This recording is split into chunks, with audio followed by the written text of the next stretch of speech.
Okay, so since Diddy's trial is coming to an end, let's talk about how the case is looking for him so far. Not good. The answer is it's not looking good, but you knew that. Duh. What are we talking about on this channel?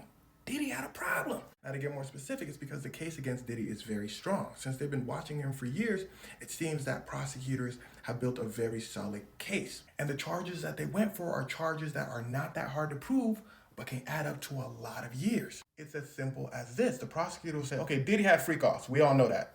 Everybody says, yes, we know that. But in those freak offs, he flew people out, then paid them to watch Netflix. If you don't know what that means, look in the comments. Now, this is illegal because you can't pay people to watch Netflix in the United States, except for very select places. The prosecution said, but he did though. Here are the text messages of him telling people, I'm going to fly you out and pay you, and here are the flight records of him flying people out.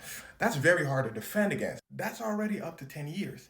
And that's only one of the charges. You see where his problems are starting to stack up? It's looking like he most likely will see some time because he can't dodge all of those charges, especially when every single one of those charges has so much evidence. Now, Diddy's lawyers understand this, so they're putting all of their focus towards the big charge. Diddy used his business to do illegal things. One of those illegal things being he forced people to watch Netflix. Now, that's already like 30 years to life. So Diddy's lawyers are saying, hell no, you gotta prove that, prosecution. The prosecution brings out a few of Diddy's exes. They all said, yup, Diddy absolutely forced us to watch Netflix. One of those exes being Cassie. Now, Diddy's lawyer, he has to provide doubt. He doesn't have to prove Diddy did this or that. All he has to do is make the story a little bit doubtful. Diddy's lawyer said, well, if they're that unhappy, why didn't they just leave? The prosecutor said, well, that's an easy one. Here's a video of Cassie trying to leave and Diddy putting his hands on her. And that's when Diddy's lawyer said, damn, because listen closely.